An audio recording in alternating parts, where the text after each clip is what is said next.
Assalamualaikum warahmatullahi wabarakatuh.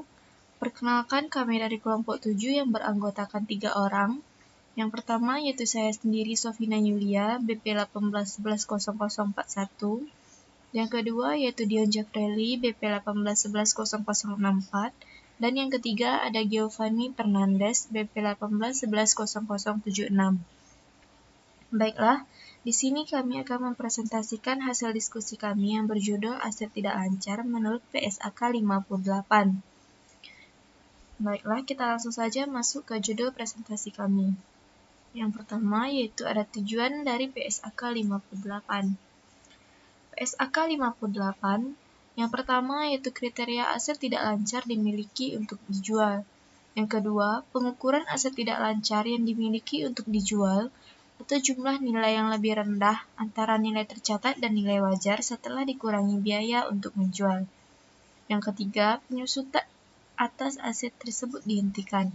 Yang keempat, penyajian terpisah dalam laporan posisi keuangan dan laporan laba rugi komprehensif. Dan yang terakhir, pengungkapan. Dilengkapi dengan pedoman implementasi yang bukan merupakan bagian dari PSAK 58.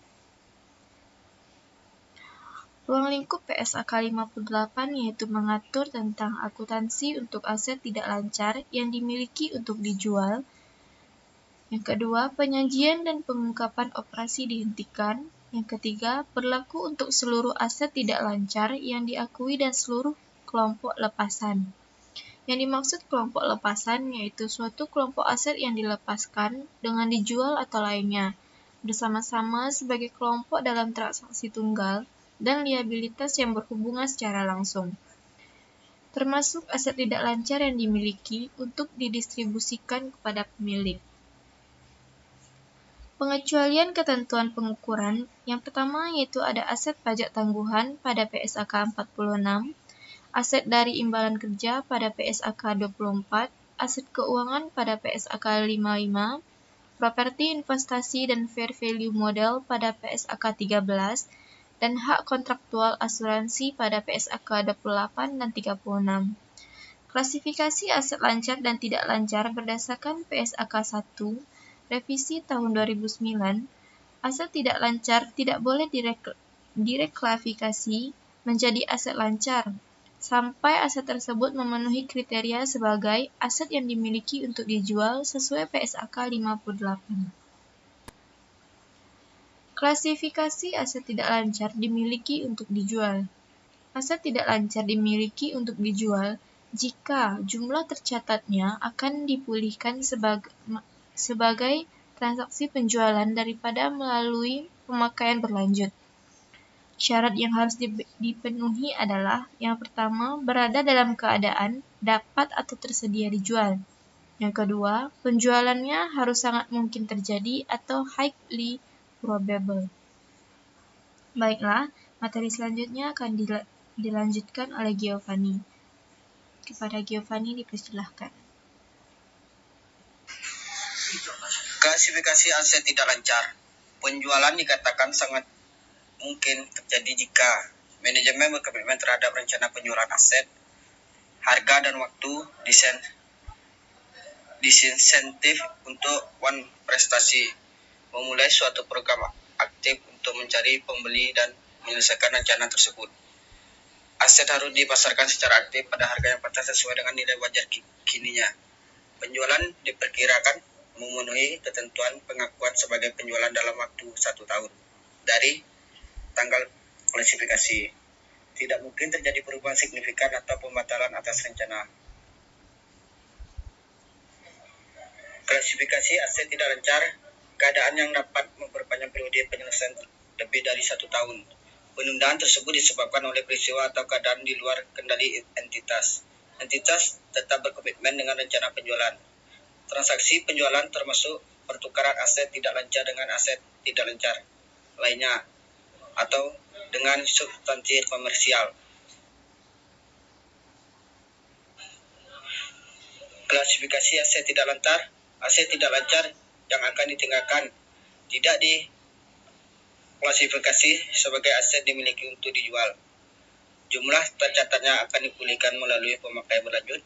tidak dipulihkan melalui penjualan, digunakan sampai akhir masa manfaat atau ditutup. Aset yang tidak digunakan sementara mungkin memenuhi kriteria penyajian dan pengungkapan sebagai operasi yang dihentikan. Pengukuran. Ketika aset tidak lancar memenuhi kriteria untuk diklasifikasikan sebagai dimiliki untuk dijual, aset diukur pada mana yang terendah antara nilai tercatat dengan nilai wajar dikurangi biaya untuk dijual. Rugi penurunan nilai diakui, penyusutan dihentikan pada saat terjual atau pelepasan akhir. Selisih antara nilai tercatat kini dengan perolehan diakui sebagai keuntungan atau kerugian pelepasan aset, bukan penyesuaian atas impairment yang diakui sebelumnya. Tahap pengukuran awal. Keputusan untuk menjual, yaitu penurunan nilai sesuai PSAK 48. Sesaat sebelum reklasifikasi, yaitu mengukur nilai tercatat, mengupdate penurunan nilai, menghentikan depresiasi atau amortisasi. Pada saat reklasifikasi, mana yang tercatat antara nilai tercatat dan nilai wajar dikurangi biaya menjual. Pengukuran selanjutnya masih memenuhi kriteria aset dimiliki untuk dijual. Ya, nilai tercatat yaitu nilai wajar dikurangi biaya menjual, rugi penurunan nilai atau pemulihan terbatas pada akumulasi rugi yang telah diakui. Pengukuran selanjutnya masih memenuhi kriteria aset dimiliki untuk dijual. Yang tidak, yaitu dihentikan pengklasifikasiannya sebagai dimiliki untuk dijual dengan pengukuran yang lebih rendah antara nilai tercatat sebelum aset direklasifikasi sesuai dengan penyusutan, dengan nilai terpulihkan pada tanggal keputusan dihentikan. Selisih dengan nilai tercatat kini diakui di laba rugi. Nilai terpulihkan. Nilai terpulihkan adalah nilai tertinggi antara nilai wajar setelah dikurangi biaya untuk menjual dengan nilai paket aset. Nilai paket aset adalah nilai kini dari taksiran arus kas masa depan yang diharapkan akan timbul dari penggunaan aset. Penyajian dan pengungkapan, laporan posisi keuangan disajikan terpisah sebagai kelompok aset dimiliki untuk dijual. Kelompok lepasan tetap disajikan terpisah antara aset dan liabilitas atau tidak boleh di net off.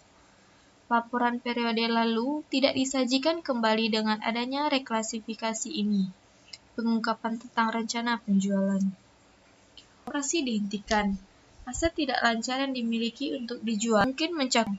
Tidak semua operasi dihentikan dapat memenuhi klasifikasi sebagai aset dimiliki untuk dijual. Operasi dihentikan adalah komponen entitas yang telah dilepaskan atau diklasifikasikan sebagai nilai dimiliki untuk dijual dan mewakili lini usaha atau area geografis, operasi utama yang terpisah, bagian dan rencana tunggal yang dilepaskan, atau entitas anak yang diperoleh khusus untuk dijual kembali. Penyajian dan pengungkapan operasi dihentikan, jumlah tunggal dalam laporan laba rugi komprehensif. Ada keuntungan atau kerugian pelepasan aset disajikan terpisah dan diungkapkan. Jumlah tunggal, laba atau rugi setelah pajak operasi yang dihentikan, dan laba atau rugi penyesuaian nilai wajar atau pelepasan aset terkait operasi yang dihentikan. Keuntungan atau kerugian pengukuran aset dimiliki untuk dijual yang tidak memenuhi kategori operasi dihentikan dimasukkan dalam laporan laba rugi dari operasi yang dilanjutkan. Analisis atas jumlah tunggal, arus kas neto, dan jumlah penghasilan dari operasi dilanjutkan dan operasi dihentikan. Baiklah, sekian dari presentasi kami. Kami ucapkan terima kasih. Assalamualaikum warahmatullahi wabarakatuh.